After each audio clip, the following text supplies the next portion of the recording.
Hey, what's up, everybody? Episode 72. We're Friday. We have a special guest today. So please give me about 7 or 8 minutes of your time, then we're going to welcome the guest. I know everybody's excited. So first, what happened yesterday? Simplify it. Amazon missed earnings. Futures were oversold. I'm not going to lie. I was pretty scared. The markets were red. But remember what I tell you. Less than 1% of the trading happens pre-market and after hours. Okay, so the markets kind of settled down. They actually spiked in the morning and then they sold off throughout the day like a bloody death. Okay, but there were some good positions to get into. Now, about me, why am I happy? Because I'm happy all the time. The psychology of trading. I get to do what I love. I teach you about the market. I teach you how to plan ahead, how to secure profit, because we all love money. Okay, if you don't like money, stop watching right now. If you like money, please give a thumbs up to the video and subscribe, okay? So 9 days in a row, I've been winning. Other gurus, they pump stocks. Me, I'm pumping winning plays. I'm pumping winning plays that people can make profit, either secure profit, average down, whatever side of the trade you're on. This is the best way about my rules. Doesn't matter. You want to be bullish or bearish. Doesn't matter. You know how to average down. When the spike goes or when the dip comes, you're out with your profit. That's what we do, okay? Now, stocks I mentioned earlier in the week, okay? FCX, X, which is US Steel, AA, which is Alcoa, NUE, and Cleveland Cliff, okay? Every day I mention those. Stocks I mentioned yesterday. Juniper. What was Juniper up? 3% today. JNPR. So if you pay attention to the YouTube and you hear new stocks, write them down. Roku. It dropped 4% yesterday. I said I was going to look for 4.5% drop today. Great. I finally got in around 429. I know it's 427, but I have out a week, so I'm okay. I think tech's going to rebound. What do I have for next week? I also bought some Delta stock today. Not crazy about it. I thought it was tasty at $39 and change. It spiked up and then it spiked down. I'm probably going to sell that. Now, why do I want to thank you guys for watching and asking questions? Somebody mentioned SIMO to me. Boom, it exploded. MITK. Boom, it exploded. Now, why are these two stocks good? Because you guys mentioned a lot of stocks, but when I say, oh, these are nice, I'm putting them on my watch list, I usually buy in. Okay, today, Plug. That was one of our alerts from yesterday. It bounced to 27.84. People got out. They secured profit. Me, I was greedy, so I stayed in. I averaged down, and now I'm profitable again. So the rules work. I'm expecting a good spike from Plug next week due to the infrastructure bill. Second trade, Caterpillar, on its way down at 204.40. I was like, hey, I like the 207.50 calls next week. I'm going to pay like $2.12. I ended up averaging down to $1.99. It was an alert I gave out. People got in at $1.80 or $180 per contract. I think it closed north of $250 or $260 per contract. So yes, the gains are instant. If you wanted to hold, which I did, that's what I did, okay? mRNA, Moderna, again, I scalped 40% today. I speak about that stock on every YouTube we speak about. So at some point during the day, it spikes down. You buy options. It spikes up $10. You sell. You get a quick 30%. It's all about making money, step, and repeating, okay? Plantier, yesterday, I'm in at $24, then $18 per contract. It spikes up to 30 cents or even 32 cents, but I'm out at $30 per contract with a 50% gain. I entered into the same position at $14 before close. It went down to $9. I sold today for $5. So I lost on that position. But again, I was playing with house money. All right, new format. We're real quick today.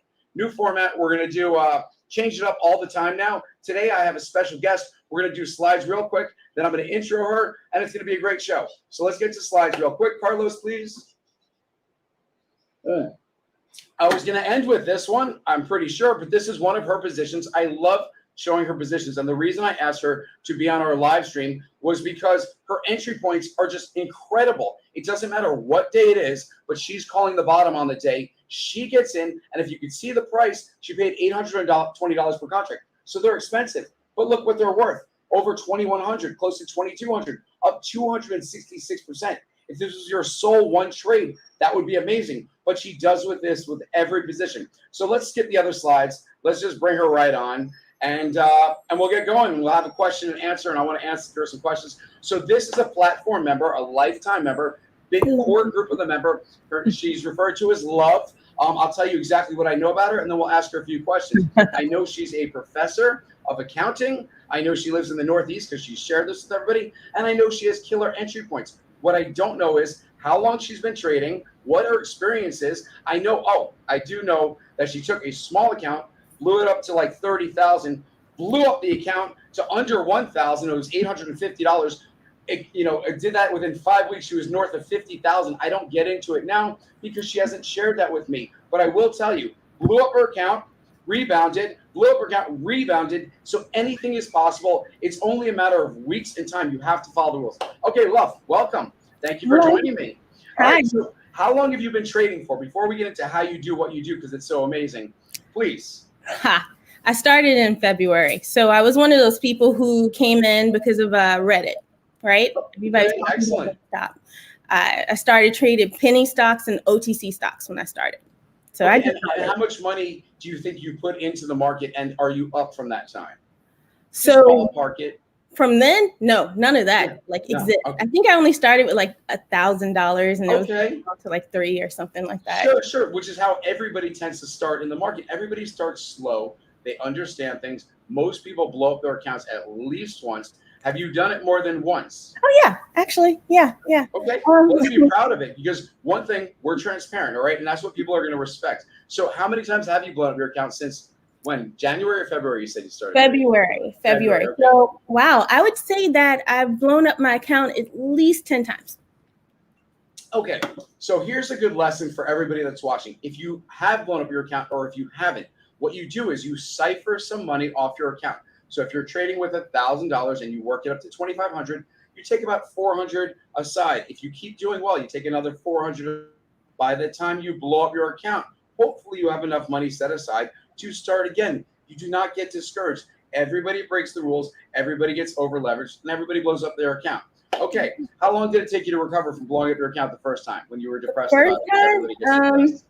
Well, I had to completely stop chasing penny stocks and looking for short squeezes. So that took about a month. I think it was March. Okay, so when you first started trading, your niche was penny stocks and stocks that had potential for short squeezes. Oh yeah. I would like an AMC or anything else. Okay. Sundial, that kind of stuff. Okay, so if they were talking about it, it had your interest, which is the same for so many retail traders, because a lot of you found me on message boards and it was under Castor Marine or Sundial as it was going down, or any of the other penny stocks that they used to hype. I wish I remembered them. I don't jump any of them. Okay, and did you ever get involved with crypto as well? Yes, I started. And how did that work out for you? So I would buy pieces of Bitcoin and Ether and things like that. So I was really successful with that. Dollar cost averaging. If I still had that crypto, because I sold it when it was at its high, I would still actually be like a lower average than what it is now, because it was cheap back then. Listen, I get you. So you've only been trading 6 months, let's say, and yet you're nailing. Let's just get to the meat of it, because I know people have questions for you. So the meat of the matter is, every time I see one of Love's trades, they explode. She gets the best entry point, and it's always a one-day trade, because I see the one-day return and I see the total return, and they're always the same, which tells me she entered in that day. So when I'm watching the stock and it didn't really do anything that special, it might have spiked down a little in the morning on open, and then it went up and it has a nice bullish pattern on the day, and I'm wondering how she got in. So she does it time and time again. So I insisted that she come on and just share what is she's thinking with everybody. Is it 9:30 you're thinking? So please share as much detail as possible. Let's go into your last Tesla trade and when you entered into it, because her last Tesla trade, I think, returned a few %. Tesla's is extremely dangerous. And I don't know if she entered in at a PM, like right before the market closed, or when the market opened, how she planned ahead. I know I tell you guys to plan ahead and look for the sale, but she's not only getting the sale, I mean, she's almost stealing from the store. So please use whatever example you like. If you don't want to use Tesla, I love Tesla as an example, but whatever, just tell us when you entered, how you set your limit order so low. Did it get executed right away? How long were you waiting? Because these are questions people want to know. Everybody that's new to trading has never experienced this. Please, this is like, assume this is their first lesson going into an option, how they should do it, because you get max profit. Okay, so I'll start like this. So whenever Matt gave his lessons in the beginning and we were all following on Twitter, one of the things I used to do was actually go through the comments and read kind of the responses to the comments, because a lot of meat was in there. And so what I noticed that it was better for me, my trading strategy was not to follow what Matt does, is to understand why he does what he does, right? And so if you have a list of rules and you're saying, well, if I only buy options after 10:30, but technically I can sell because I'm setting my limit. Why would I want to do that, right? And so for me, it wasn't about memorizing the rules. It was understanding the psychology of why we're doing what we're doing, right? Sure. So just to elaborate for everybody, she's basically just summarizing or simplifying the planning ahead process. Meaning, because we have people that follow the platform that are stay-at-home moms, stay-at-home dads, people have jobs. We have people that work in oil fields and have no reception. So if you plan ahead, because we teach trade without emotion, it's more math. So that's what we're talking about, so that you don't have to be in front of your computer all the time, correct? So that you don't have to trade with emotion. Okay, absolutely. Yeah, I'm just trying to simplify what you were saying because I get confusing all the time and I speak very quick. And I'll try to make it make sense when I tell how I get the entries that I get. Because one of the things that I learned in those comments was that I needed my own watch list. And how would I pick that? How do I know, if you're a new trader, how do you know what stocks are good or what stocks aren't good? Well, pick them all. Anytime anybody mentions a stock, put it on your list and watch it. If you don't like it or it's like not moving the way that you like, take it off, right? So after that, some of those stocks become your favorite. And so you learn how that stock moves. And what I mean by that is that, does it open up and spike and then drop and then spike again, right? You learn the pattern for the day. And then you look at the monthly charts and say, okay, that you normally have this many inflow days, this many outflow days. Other than that, you look for catalysts. And so how do I pick the entry points that I pick? Well, they're on my watch list. I know my stocks, right? So I'm not very likely to get into a stock that I don't know. So I know my stock and I see my stock dipping. The first thing I'm thinking is, do I know why? Like, okay, so let me ask you a question. You don't necessarily plan ahead. You're watching Tesla as it's dipping. You didn't put in your order yet. You're watching it dip. And then as you're seeing it dip, that's when you come up with your price. Because I've seen some of your entry prices and your last Tesla play. I think we had it on the screen for a second. Can we add that to the screen for a second, Carlos, or not? Just so we can go over that. Yeah, let's add it to the screen. I don't know how to do it. There was one that I had the other day that actually returned. There we go. Okay, so this one, let's see where you got in. This was Tesla 674.18. All right, you paid $8. The current price when Tesla was 674 was like close to $30 per contract. So, all right, back to the screen. I'm gonna guess that Tesla, when it opened at like 644, you're already thinking you're gonna buy the Tesla contract. Oh yeah, and how when it dips, I think that strike for a reason, right? Okay. It wasn't just that it was out of the money and I guessed at it. The strikes that I picked for Tesla were strategic because I knew that I expected Tesla to be about that, right? And for some reason, a couple days before, it dipped below and then it kept dipping. So when it was about 634, I was like, yeah, I'm going to get that strike. And then I also got one for 715 as well. That was the one that returned over 1,000%. Why? Okay. Because I expected Tesla to have a run. I just was off because I sold them yesterday, not today. Okay, gotcha. Listen, It is what it is. We had a member who reached out to me 2 days ago, sold for just a 10% profit. If he had held his 4 contracts to today, David, isn't that right? You'd have $18,000 more in your pocket. But he was happy to get out because he was down 60%.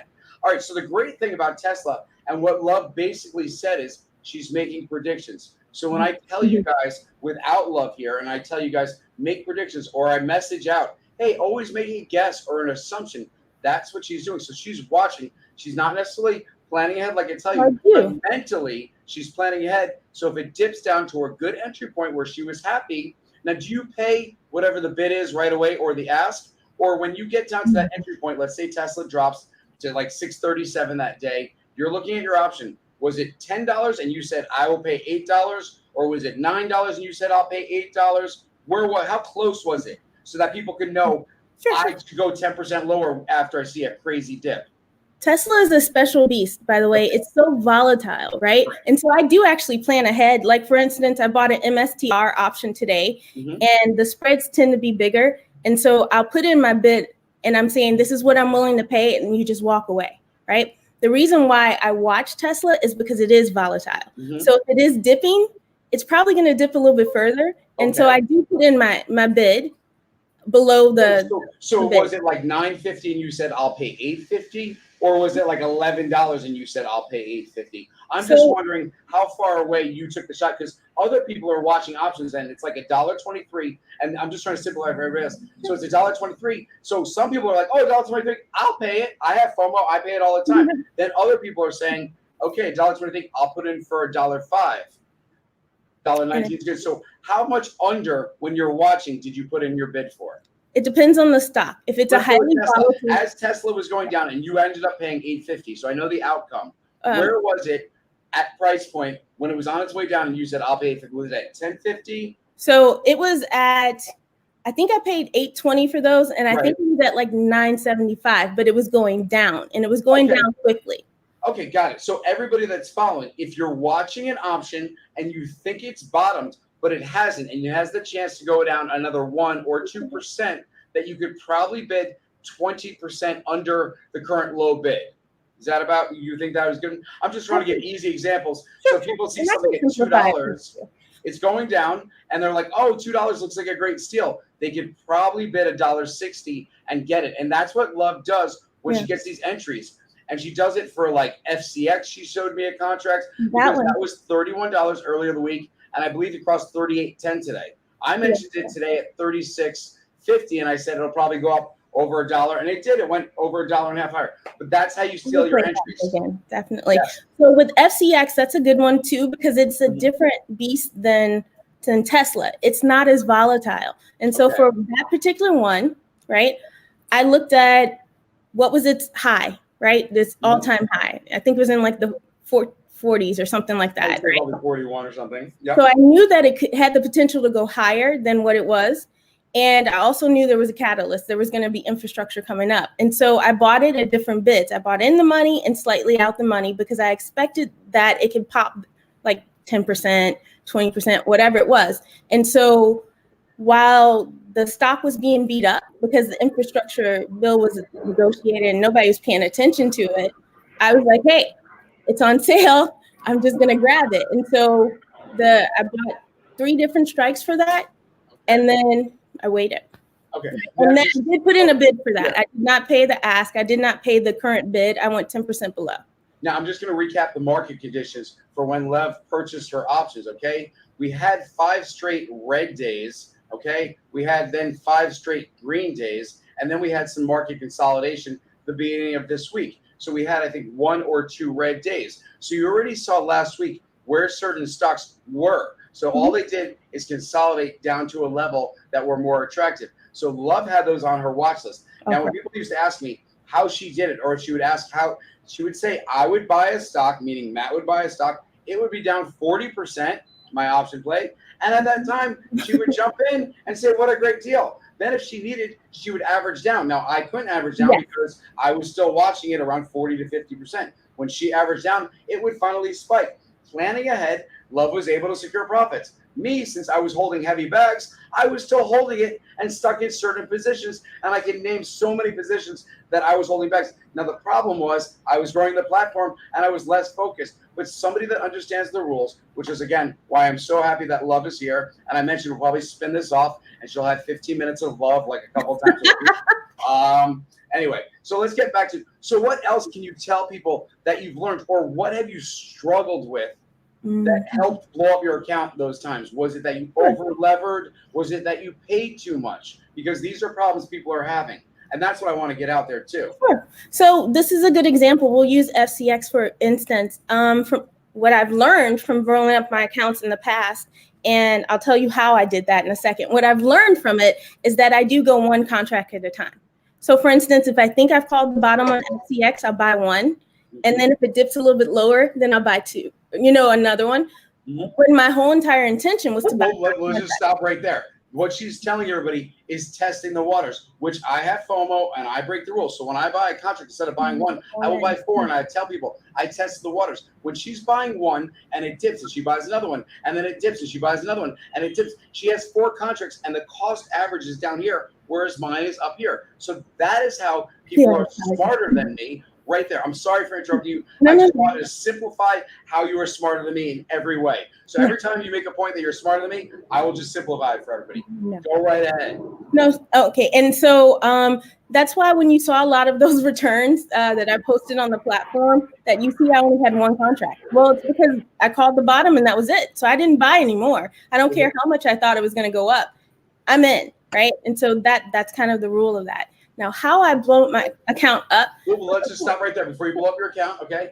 What Love just told us is when she's correct about something and she calls the absolute bottom, even if it's just one contract, which she had with Roku when Roku exploded, and we were like, that's amazing. She was testing the waters because if it went down, she was going to buy more. So again, I really hope everybody learns from this because I've seen people get so angry, like, hey, where's my instant return? It went down more. Remember, after I give something, there's a 10-minute rule. So the fact that Love's waiting even longer, she buys one, it goes down, buys one. But if she's perfect on it, this is the point I wanted to make. She does not average up. She does not chase. So everybody here that's like, oh man, it's going to go higher. I was right. I should buy 30 more contracts at this higher price. You're going to blow up your account. So now back to how she blew up her account. Okay. So I remembered that I have to give one more lesson before I say that. And it's about averaging down. Perfect. So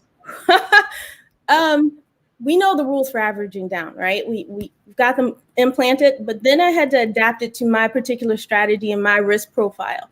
And I tend to be a little more risky in some areas and not in the other. And so I do not average down on out of the money contracts whatsoever. I don't care if I think it's going back or wherever it's going. If that contract is down to a place that I don't like it, I'm only buying in the money because I think that the net return between the two is what's going to make me profitable. And so I'm not going to worry about getting that average down. Now, if I buy in the money and it just happens to go down in price, yeah, I'm averaging down on those for sure.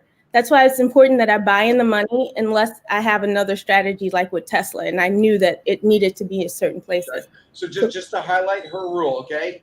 In or at the money, which is a rule on options. If you change your strike price, the way you average down is, for me and my rules, you use double the amount of money. So if your first entry is $500, your option goes down to $20. You're now out of the money. You would buy $20 calls. You'd spend double the amount of money. Or if you're still buying $25 calls, you'd have to buy out a month.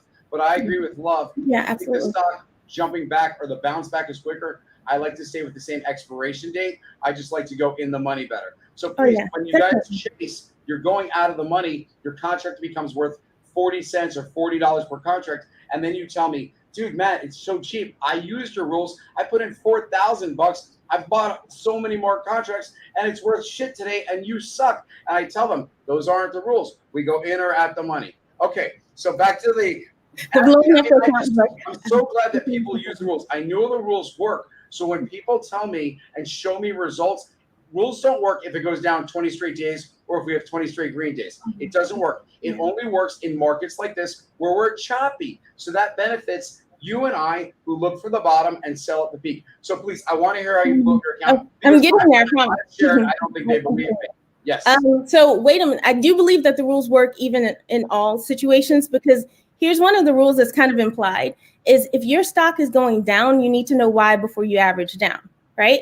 And so the rules work. It's just that if you have to differentiate between it dipping and it dying, right? And this is what happened with Tiger. And also the rule that we just talked about how we average down in the money. That's what saved me that last time we bought all those UVXY contracts and it kept spiking.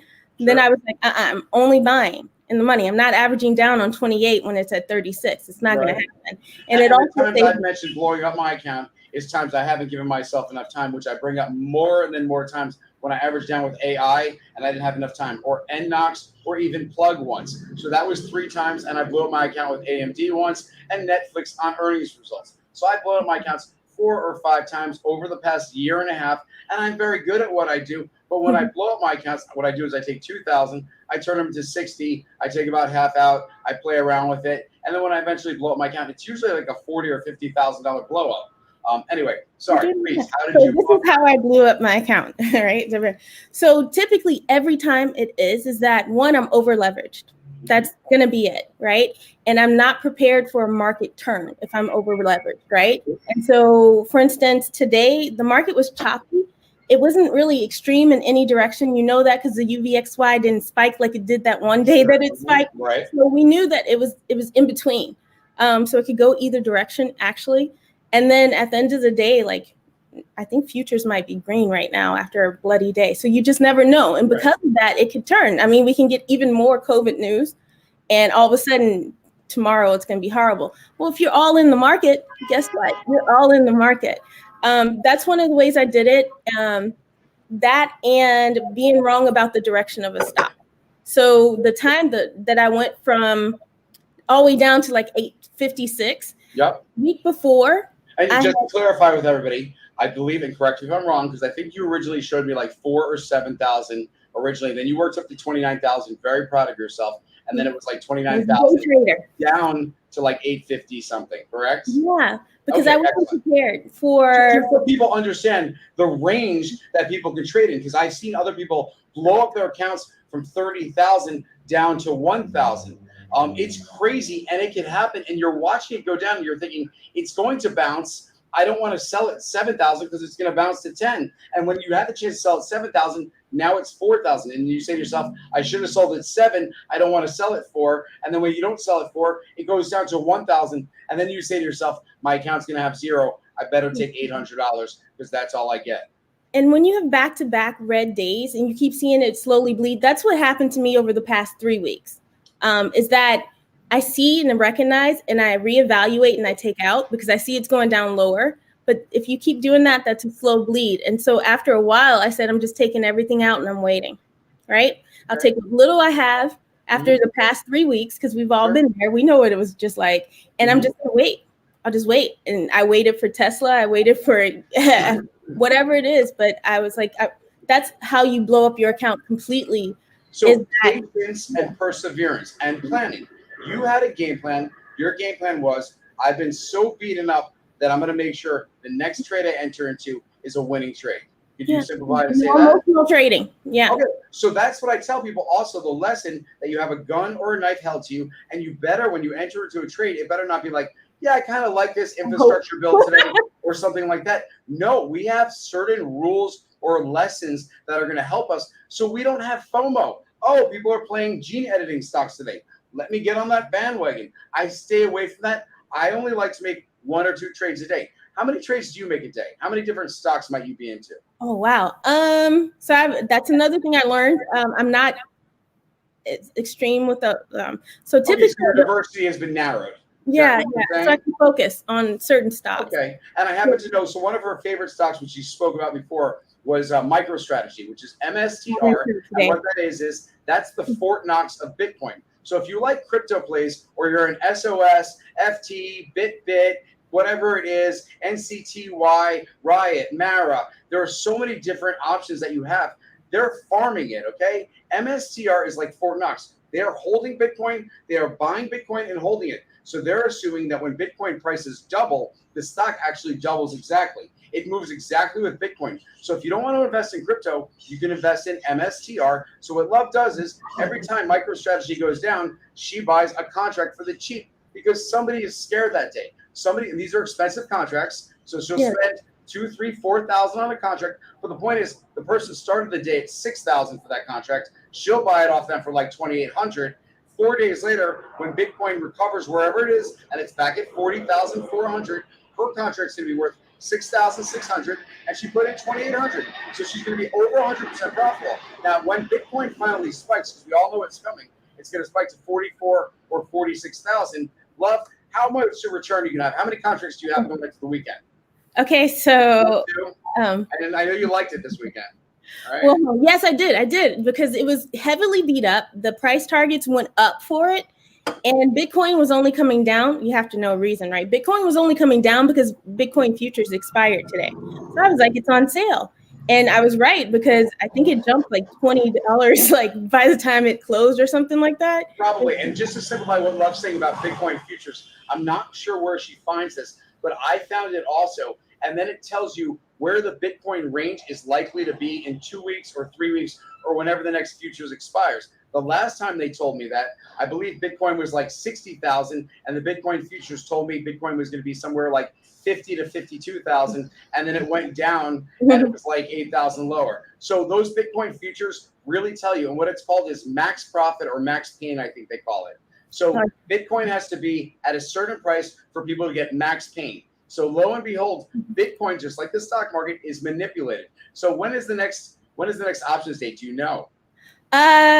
It's I think 4 weeks from today. It's usually the third Friday. Okay, so yeah, I thought it was 3 or 4 weeks. The point is, after these expire, like Love mentions, I tend to think crypto goes on a bit of a run. So I don't know if it's going to be this weekend, and if it's not this weekend, it's going to be next weekend. And I've been talking about Coin for a while, which is my crypto play, because I'd rather be in an exchange than a Bitcoin play. But that's good. What other stocks do you like lately, or have you been looking at?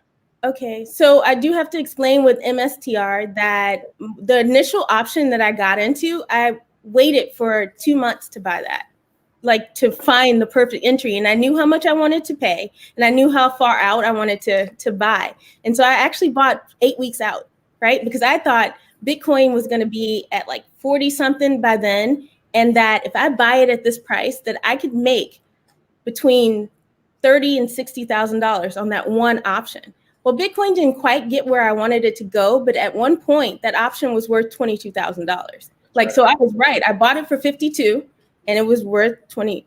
Okay, so just so everybody pays attention to what she said, because the main point of that story was she waited weeks to buy this one contract. Weeks. So when people have FOMO and they can't even wait the morning period to 10:30 a.m. like the rules speak, Love here waited weeks to get her entry point. Now, when I speak to lifetime members, real quick, because Love's a lifetime member, we've got almost like 100 lifetime members now. It's still open for a few more. Okay, we have a private platform where everybody talks, very smart people. But the point is, there's patience, there's guidance, there's patience. I'm so it was probably like 9,000. You paid 5,200, which means you probably secured like, I don't know, a 50% discount. And then when you got what you needed and you were correct, and I bought it out weeks. You paid 5,200. It was worth at one point 22,000. What is that? That's like 340% of major investment. So that's pretty impressive. But again, I'd love to hear what other stocks you're looking at these days. I know people like infrastructure. I know some people like dividend-paying stocks. I know you happen to like. So I've seen some of Love's plays. They're surrounding Tesla, Amazon, the stocks that the institutions are buying. Yeah. So when we gauge the market direction and we say tech is strong, tech or the Dow is at an all-time high, she will find the major play or the major focus that pushes the Dow or tech to new highs. Now, for tech, it might be the FANG. So every time maybe Netflix drops or Facebook drops significantly, again, withstanding the earnings, because we all know that earnings just happened and they got pretty bloody. But going in there or about a week out, I mean, I don't know. How do you feel about Facebook now? I like Facebook actually, because it's on sale right now. The only like it. Okay, I like Facebook too. I didn't buy it today because the market was weird today. So can we go over a few stocks for people? Would you mind if I do that? If I call out a couple of stocks and we'll say what we think about them? Go for it. Okay, excellent. Because I know we share some similar stocks. So I don't know how you feel about this. Do you follow oil at all? Oil has been on my watch list since April. Okay, because I follow the OIH. Okay, OIH is an ETF for oil, so it's going to have oil players, it's going to have the distribution, all that other stuff. So it really depends on a return to society play, whether you think COVID's spiking and people are going to be locked inside their house again, or whether people are still going to go to Disney, drive around America, and go to the theme parks. What do you think? That's true. So I think it's a two-edged sword. I think that people are, whether we get locked down or not, I could care less. What I think is how people respond to that, right? Even the idea of lockdowns, even if we don't have one, people start doing stuff. And so I think that what will happen is that they'll get bearish, but then remember that we can still travel in our cars, right? And so so overall, this is great, because I was going to ask you, psychology of trading, what your take on the market would be. So you think if COVID gets worse, the market will take a turn, but not throw up on itself. Just take a downturn and then rebound. I think it's an overreaction, for sure. Overreaction. But you do think we'll fall, or you just think it'll be days like today where it might be off 100 or 200 points? Well, you asked me what my favorite stocks are. I like tech. I work Okay. kind of work with tech. And So so you're kind of hoping that we have a big lock. yeah, so I want the overreaction, but I still, for the long term, I'm bullish on tech. Okay, great. Now, do you have any tech favorites? Okay, so when I say tech, I mean NASDAQ. Okay, right? yeah, for four-letter stocks. And I so simplify it. I will always love crypto plays because I feel like they're the best of both worlds. And the reason I favor MSTR is because it's mainly owned by institutions, which means that I can understand their thinking, right? Sure. They're not going to let certain things fall, which is why I like MSTR because they like it. And it tends to move okay, so simplifying here, Yes. small accounts to big accounts, right? Sure. So I can grow my account by thinking about which stock strategically I want to get in. And so I may not get into lower stocks like FCX unless I need to. I might think, okay, if I have this much money, I'm going to buy Well, Amazon. let's talk about specific numbers because people out there have different accounts, and I'll just throw a number out there. I've got $700 in my account. What are you doing with my $700? What's your play come Monday? How much money are you going to spend? What option or type of stock are you going to look at an option? Because there are so many people with questions. Some people have less. Some people have 350. So I would say whatever your answer is, just cut it in half. But let's say I've got $700. What are you going to do? And you don't have to tell me a stock, but you can tell me it would be tech related, and you'd buy one option at this price point, and you'd look for what kind of return. So you guys, I hate to mention it, but before I had maybe like 3 small accounts, one with $120 in it, one with $2, and one with $300 in it. And I was able to grow the one with $120 to $1,200. And the way I did it was buying 1 or 2 stocks, right? Okay. My darling before, you guys know what it was. It was Tiger, right? That was my go-to. Tiger is no longer my go-to right now. But after Tiger died, eBay was my go-to. Okay. Right? Because I felt no longer your go-to because eBay died today. Just for anybody that's in eBay that thought they got a steal today, I went on earlier when eBay was down like 5%, and I said it would be a slow bleed today. So if you think you're calling the bottom, which we like to do when something dies, we like to get that bounce.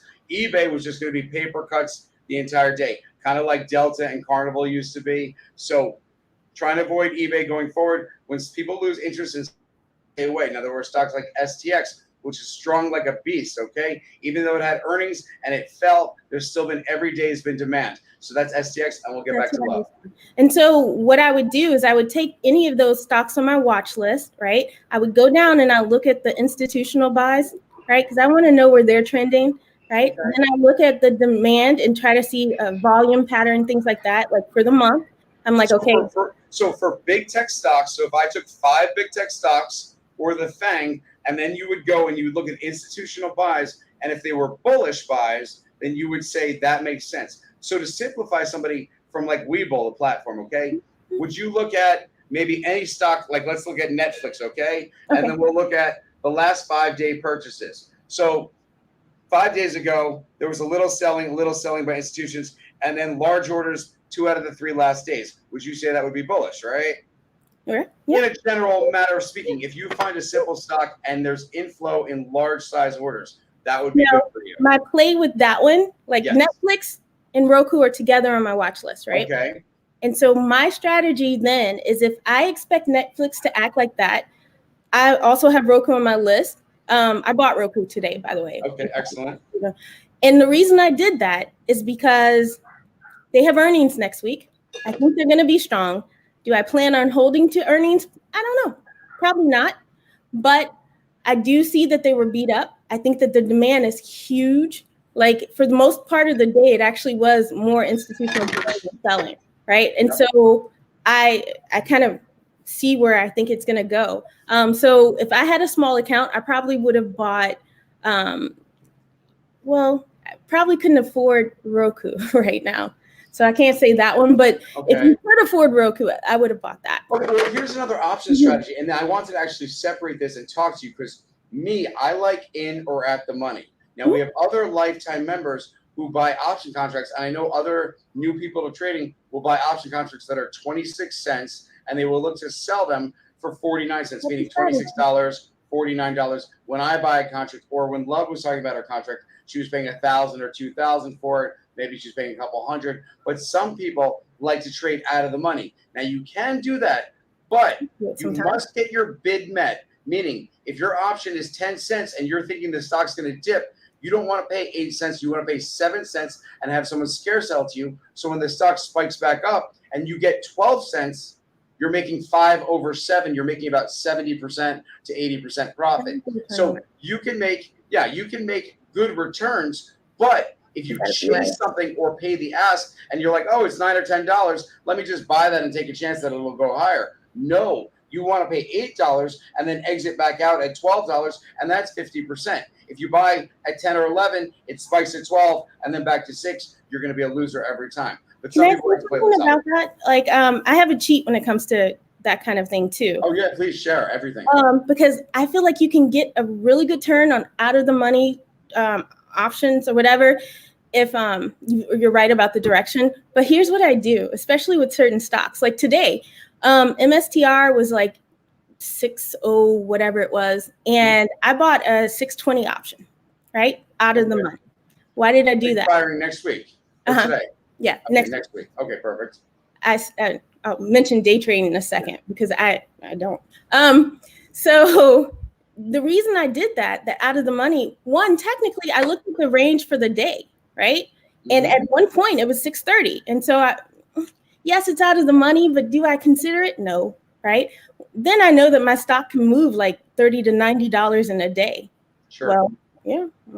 And if I'm right about the direction, then I buy it. And so with the Tesla options that I bought, when it was 634, I thought it was an overreaction. So what did I buy? I bought 645.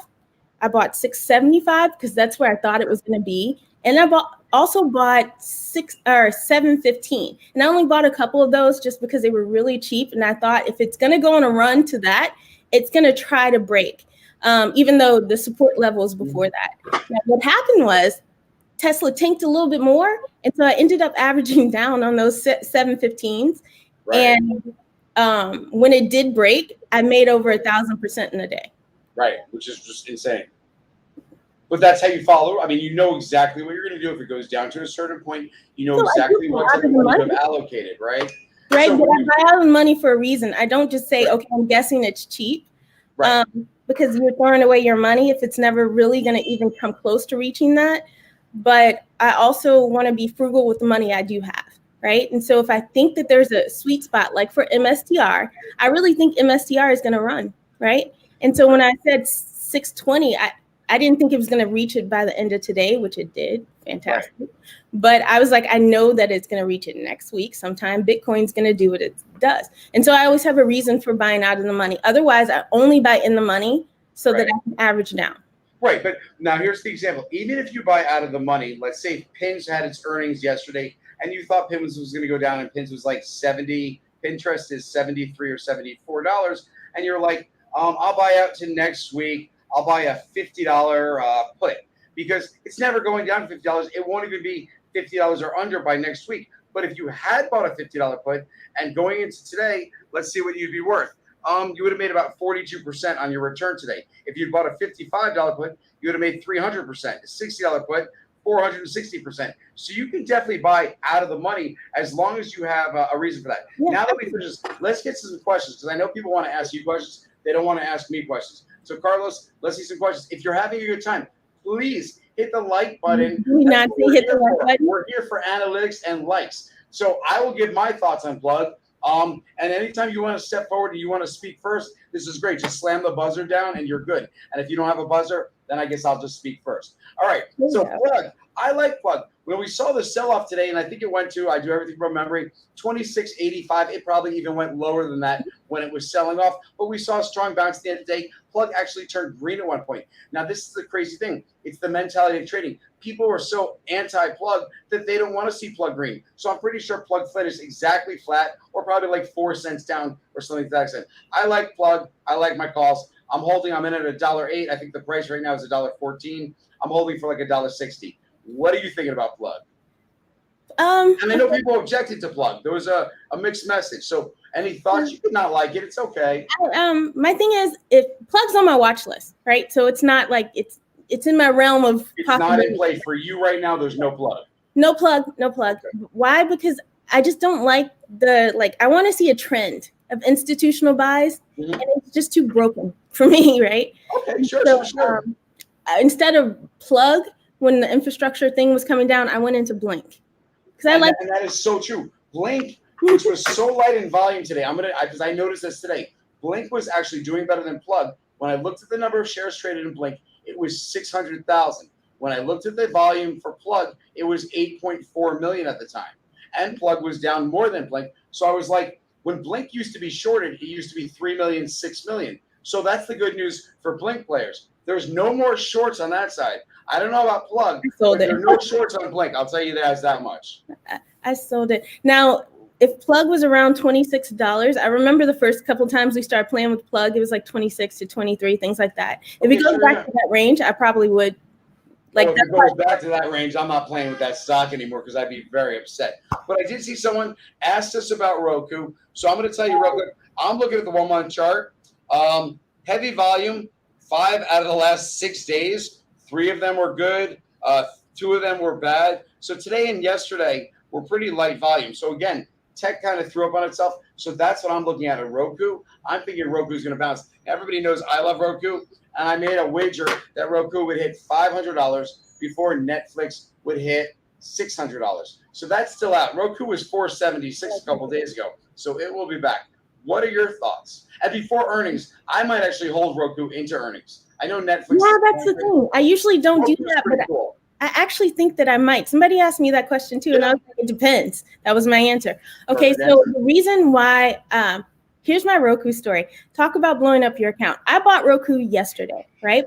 And then I averaged down on it because I did think it was going to make another run, build up to earnings. And so I had, coming into today, tons of Roku calls that expired today and expired next week. And every single one of them was completely out of the money. I'm talking about like 480 to 465 for next week, 455 for next And week. the stock is 428 right now. Right. And it started at like almost 450, 449 or something, and was going down. So I sold. Yeah, 449 is where it opened at, and it closed at 428. Yeah. So it lost 21 points. Now understand, a lot of profit taking for Roku. Now back to your story. Sorry, I just like that. And so I started today off negative, like $3,500, like just because Roku opened up and it was so low. Yep. And so what I did was, and there's nothing you could do when you see your account like that. This is perfect. What's going through your mind when you open up Robinhood or whatever, and it shows you were at 10,000, now you're at 6,500? What do you do? Because I would be freaking out. I mean, yeah. So okay. My strategy now is like, of course I'm mad, but there's nothing I can do about it. Sure. And because I'm like a pro at blowing up my account, I know that as long as I have some money, I can make it make money. And so my strategy here, this is actually a pretty good lesson because I did not get the good entry on Roku today. I'll tell you guys why.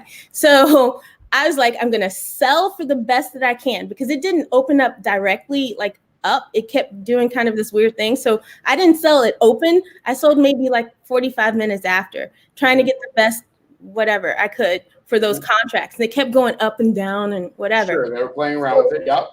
Fortunately, I did secure good entries for those out of the money contracts now. And so it didn't dip too much. So I sold what I could and I bought a lower strike, right? I bought Roku, I think it was a 440 contract. So it was out of the money for next week.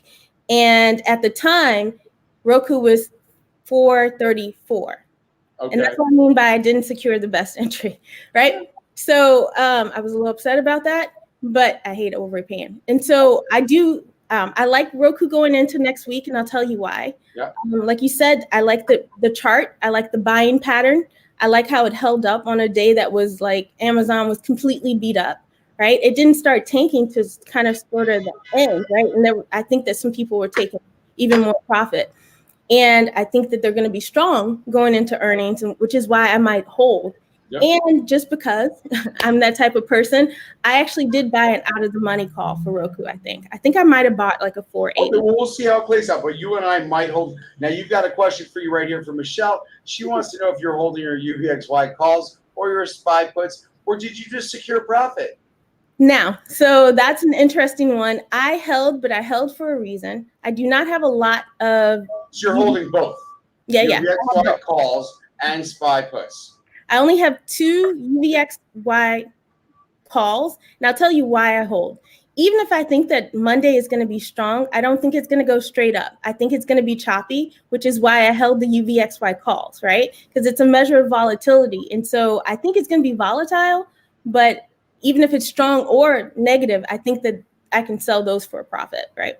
Okay, I mean, futures are a little green. UVXY hasn't moved much, maybe 0.5%. However, I will tell you that if futures are green on Monday morning at 8 a.m., do expect the UVXY to be off about 3% or about 80, what would that be, about 80 cents, 90 cents, something to that extent. So everybody prepare yourself. If not, you're hoping for red. You screwed up in your E-Trade account. You had pins calls. Oh, no, you forgot to sell before earnings. So everybody, please, I rarely hold anything through earnings unless I'm so beat up where it's risk versus reward. If I'm going to get like $12 on a contract that I spent like $80 on, I'm going to hold through earnings. It's only $12 and maybe it spikes. However, do not buy contracts heading into earnings because the IV, the people that are selling you the contracts, are people that own stock, and they say, I'll sell you the $75 calls. If it goes to 75, I'm happy. If it goes down, at least I made $5 a call from you per 100 shares. So you screwed up E-Trade account and forgot to sell. Do you think it can recover for the next 2 weeks? So do I think the stock can recover? Looking to average down. Okay. First of all, when you average down on something that just got beat up and destroyed today, understand it's not done throwing up. If you were going to see a return, it would have, instead of being down 18%, it would have went down 15%. People would have started buying today. So that didn't happen. So that's the one negative for pins. Let me just look at it. $59. So it was off 18%. It's not going to move after hours. They might have tried to recover it, but it's not going to move. It might move Monday morning. If tech futures are strong, it might actually bounce. But you got to actually pay attention to Twitter and all the competition. What is it? Twitter, pins, Snapchat. If they're all moving higher, then yes, pins will move higher. If Twitter and Snapchat are up 3%, pins will follow. But if they're struggling or tech is struggling, you're going to be in trouble, and you do not want to average down. I'd rather you save your money, to be honest, and you just be down 1,200 and try and work it back. What would you do, love? Would you make it back in pins, or would you average? Would you do something else? I would do something else. Absolutely. I mean, this is purely my personal strategy, so I put it out there. I would sell it. So you would not be averaging down. You would suck up the loss, made a bad decision. I did that for Facebook. I lost $550. I actually got like $4 out of it, or maybe $10 out of it. All right. What if we want to double down on the same stock because we don't believe in the stock anymore? Can we double the money on a different stock? No. So double money. Yeah, if I'm understanding this right, actually he's down 1,200 on this. Can he invest 4,000 into this stock so he can make up for the 1,200 he lost in this stock? Well, okay, I think the answer to that is actually yes, and I'll tell you why. Okay, just say, can you be more aggressive on your next play to make up? Well, no, kind of, sort of. Combining the last two questions, like, so for the guy who had pins, I would take that money out and put it somewhere where I knew it was going to make money. Okay, and so, Art of by Mr. Chris, that's what I would do. I wouldn't double down. I would just take the money and put it somewhere so that you would accept your loss, admit that maybe I made a mistake in whatever stock it is. Say, I'll take out this 800. I'm down 200. It's okay, and I'm going to invest my 800 the right way.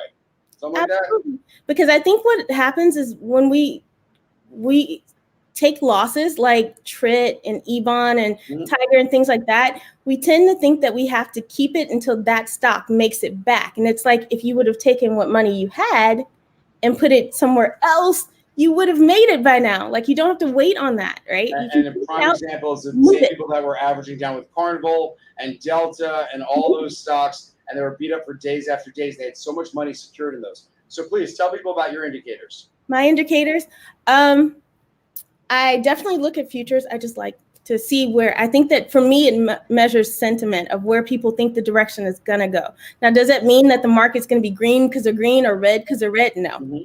It does not, but I think that it helps me gauge where. I also look at volume. I look at who's buying, right? I look at the institutional buys.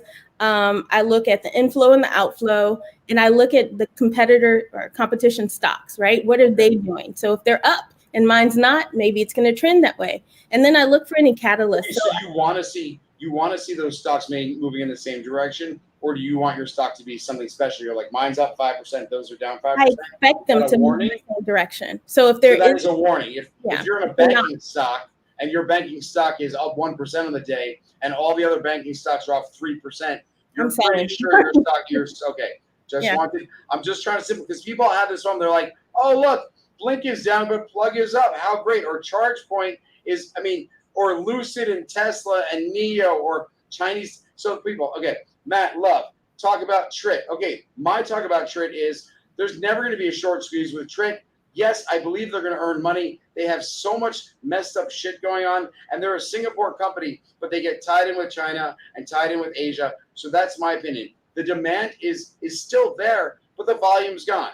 So once there's volume and the institutions own it, so until you, me, Love, somebody decides they're going to buy 500,000 shares a day for like 15 days in a row, that stock's going to stay right where it is. My thoughts. Your thoughts? I'm not patient enough to wait on that one. I'm sorry. No trick for me. It just doesn't move enough.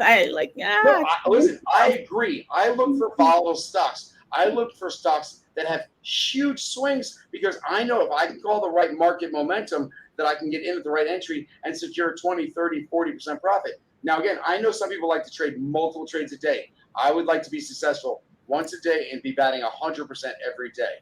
Well, okay, so how many trades do I do in a day? I don't do a lot because I can't day trade. Well, I save my day trades. I can't day trade. And so I have to be pretty certain about a position that I'm getting into. And once I'm done trading for the day, I'm done. Like I'm not in and out. You secure that profit. One day it's $800 and that's it. You're done. Move on, right? Enjoy your day. Because people, and this is what I found out about people, psychology of trading, people are self-destructive. People are greedy.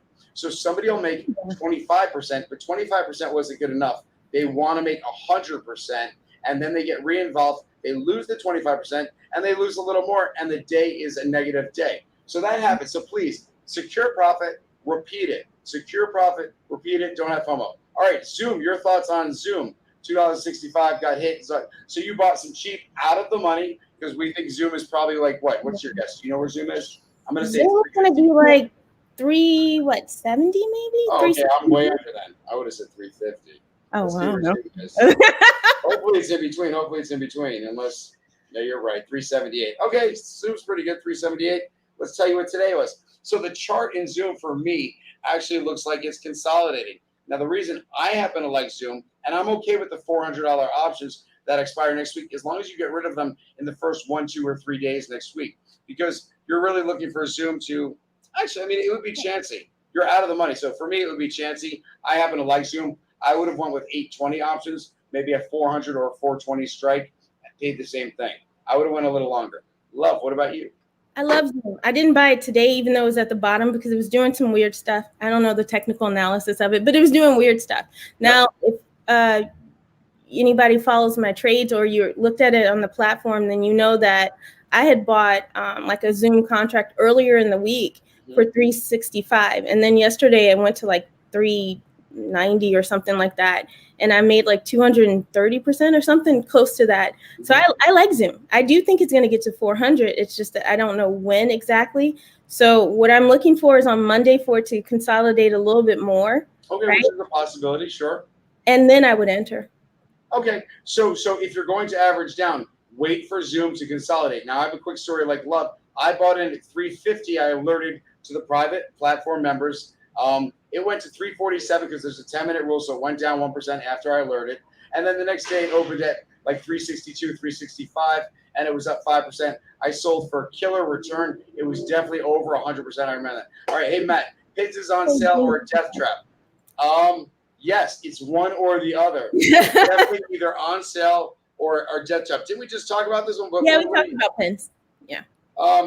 We said we'd sell it because volume was just so substantial. So they hated it. It was 76 million, which is they probably do maybe 6 million on average, 11 million on average. So they beat the average by 6 times, 600%, and they were selling it. Yes, if I didn't make it clear enough before, I would run for the hills on pins. Now, it doesn't mean you might not get a bounce that morning, but AMD puts, that's tough. your thoughts on AMD, because I know there's a lot of chatter around AMD, and I got out too early, but I secured profit. I didn't play AMD. I was in Zoom and Roku and Tesla at the time, so I couldn't get into it. And when it popped, it popped. I mean, I'll tell you guys, AMD chart is mega strong, 125 million. Now I'm going to tell you, I think it's been hyped up. Pete Najarian, his brother, have been talking about this for days. They did their options thing. Everybody's buying options. The stock is going up. The markets are struggling. Yes, I like it as a technical stock, but I think one day it could easily retract back to $80. So your limited upside might be like $4 or $5, like just to, let's say Monday. If it gets hit one of these days, it's going to drop $15. So it will drop what is that, like 15%? Yeah, 15%. That's my opinion. I would not play puts unless I was absolutely sure of a direction. So I wouldn't get into it. So I would leave that one alone. Right. That's a tough play because again, 3 straight days, heavy volume, 3 straight days, inflow every day, bigger numbers every day. That's a tough one to go against. It would be like buying calls as the stock is being thrown up on. So as Tiger was being thrown up on and went from 20 to 18 to 16, you're keep buying calls. That's sick. It's the same way with AMD. Oh, some people played Nike puts. Let's see where Nike is, because I warned against Nike puts when it was like $153. I would love to see where Nike is. I haven't seen this in a while. 167 with strong inflow again today, up a fraction, 50 cents, 5 million traded, huge inflow on a tough day in the market. So if Nike is still doing well on a tough day, same with Starbucks. I think Starbucks inked out maybe a little green today. But those two stocks, when the Dow recovers, Nike and Starbucks going through the roof, I would stay away from those puts. All right, Love, what's your thoughts on Amazon? Okay, so you guys know that I played Amazon a couple weeks ago, or this week, I can't remember what it was, so I liked it. My problem with it now is that, yes, it's beat up. Yes, I do think it's an overreaction. However, I don't think it's going to spike the way that I need it to spike. If it does recover, I think it's going to be slower, so I'm not touching it right now. Okay, perfect. I kind of agree. Now, everybody, please hit the like button. If you're watching this and you picked up some knowledgeable information, please subscribe to the channel, hit the like button, and great. I want to appreciate Love. Thank you so much. That was so much fun. I hope you love doing this because I'd love to have it again. I mean, your trades are crazy, and I like when people ask us questions. So maybe we could do that again. I'll be back then. I'll come back. Thanks, everybody. Have a good weekend. Bye.